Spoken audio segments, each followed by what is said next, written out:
एक बार की बात है। एक छोटे से गांव में एक लड़की रहती थी जिसका नाम राधिका था। राधिका को प्रकृति से बहुत प्यार था।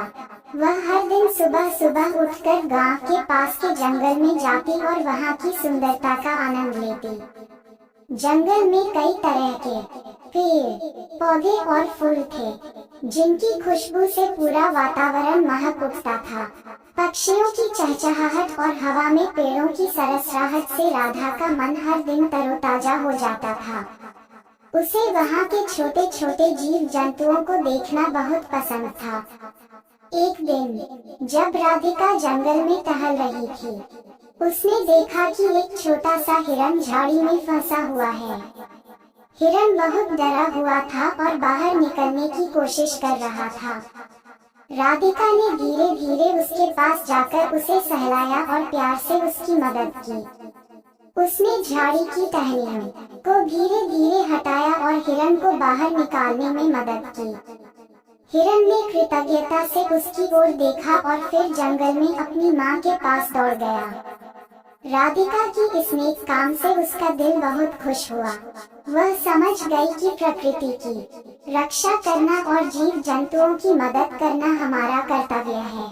उस दिन से राधा ने प्रण लिया कि वह हमेशा प्रकृति की रक्षा करेगी और उसके सौंदर्य को बनाए रखेगी।